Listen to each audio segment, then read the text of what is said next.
હું GP સુહાગ્યા, range forest officer, ડુંગર દક્ષિણ રેન્જ, જૂનાગઢ. 22 મે જૈવિક વિવિધતા દિવસ. ગિરનાર એ પ્રાચીન પર્વતમાળાઓનો એક પર્વત છે. અરવલ્લીઓને પર્વતમાળા પછીનો આ પર્વત આવે છે, જે એક ખૂબ પ્રાચીન પર્વત છે. ગિરનારમાં જૈવિક વિવિધતાથી સમૃદ્ધ અને સંપન્ન એક પર્વત છે. ગિરનાર અને એની આજુબાજુનો વિસ્તાર 179 સ્ક્વેર કિલોમીટર અભયારણ્ય તરીકે જાહેર થયેલો છે. આ વિસ્તારમાં વન્ય પ્રાણીઓ, પક્ષીઓ, સરીસૃપો અને અનેક જાતની વનસ્પતિઓથી સભર છે. પ્રાકૃતિક સંપદા એ એક ગિરનારમાં કહીએ તો ખૂબ વિશેષ પ્રમાણમાં જોવા મળે છે.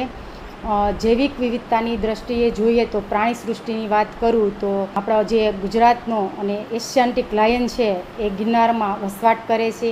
આ સિવાય કીડીખાવ છે, ઘરખોદિયું છે, હાયના છે, સાબર છે, ચિત્તલ છે, હરણ છે, નીલગાય છે, ચિંકારા જેવા પ્રાણીઓ પણ ગિરનારમાં વસવાટ કરે છે.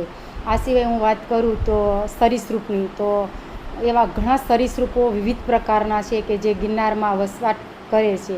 પક્ષીઓની વાત કરું તો વલ્ચર છે, મોર છે, ઘુવડ છે, એવા અલગ અલગ પ્રકારના ઘણા પક્ષીઓ પણ અહીંયા વસવાટ કરે છે. વરસાદ અને આબોહવાની વાત કરું તો ગિરનારમાં 300થી 1200 મિલીમીટર જેટલો વરસાદ પડે છે, જેના લીધે વનસ્પતિ સૃષ્ટિ ફૂલે ફાલે છે અને જમીનમાં જળ સંગ્રહ, જળ સંચય થાય છે અને પાણીના સ્તરો ખૂબ ઊંચા આવે છે. આ સિવાય જો હું વાત કરું તો ગિરનારમાં વનસ્પતિની, તો એમાં દ્વિઅંગી વનસ્પતિઓ, ત્રિઅંગી વનસ્પતિઓ, બીજધારી વનસ્પતિઓ, અનાવૃત બીજધારી વનસ્પતિઓનો સમાવેશ થાય છે.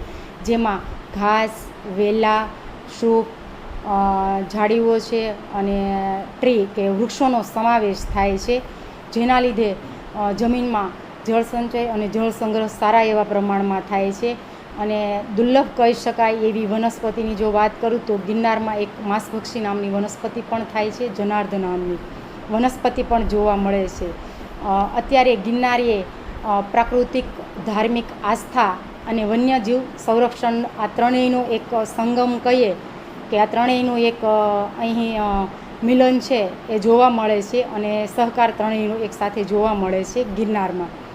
આ સિવાય જો હું વાત કરું ગિરનારની, તો ગિરનારમાં જે વનસ્પતિઓ છે એના વિશે મેં એક બુક્સ પણ તૈયાર કરી હતી, તો એ વિષય થોડો લેન્ધી હતો, એટલે મારા ઉપલા અધિકારીના માર્ગદર્શન મુજબ મેં એક બુક્સ પણ તૈયાર કરી હતી ગિરનારના વૃક્ષો નામની. એમાં આખા એક વૃક્ષની પર્ટિક્યુલર બોટનિકલ નામ, ગુજરાતી નામ છે કે એના ડિટેલ અલગ અલગ નામો લીધેલા છે, એનું વર્ણન કરેલું છે, એનો ઉપયોગ શું શું થાય છે એ લીધેલું છે, એનો ઉછેર કઈ પદ્ધતિથી થાય છે એ લીધું છે. ગિરનારમાં જોવા મળતા વૃક્ષો અન્ય કઈ જગ્યાએ જોવા મળે છે એ પણ મેં આવરી લીધું છે.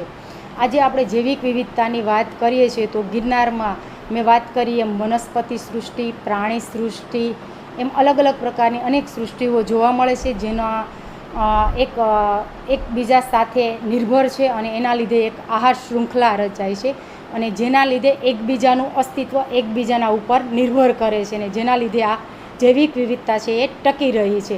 આ જૈવિક વિવિધતા અને ગિરનારની આ વન્ય સંપદા અને વન્ય પ્રાણી સંપદા માટે એક અત્યારે હાલના સમયમાં પડકાર ઊભા થયા છે. એવા પડકારોની જો હું વાત કરું તો અત્યારે વધતી જતી માનવ પેશકદમીઓ, પ્લાસ્ટિક પ્રદૂષણ છે, વન્યજીવો માટે સંરક્ષણને લગતા ઘણા એવા પ્રશ્નો ઊભા થાય છે કે જેમાં લોક સંપર્ક છે કે જનભાગીદારી છે, કડક કાયદાકીય કાર્યવાહી છે કે જે કરવી ખૂબ જરૂરી છે અને એ હાલ કરીએ છીએ. અને ગિરનારની જે વનસંપદા છે એને બચાવવા માટે હું આજના આ 22 મે જૈવિક વિવિધતા દિવસ નિમિત્તે ચોક્કસ બધાને અપીલ કરીશ કે આપણી જે આ રેર કહી શકાય એવી સ્પીસીસો કે જે ગિરનારની વનસ્પતિ છે, એમાં વૃક્ષોની જો હું વાત કરું તો કોદારો છે, આંબેડા છે, સીસમ છે, ચંદન છે, કે એવી જે વિલુપ્ત થવાને આરે પણ આવેલી વનસ્પતિઓ છે, આ બધાની એક આહાર શૃંખલા છે અને એકબીજાના ઉપર એકબીજા નિર્ભર રહેલા છે.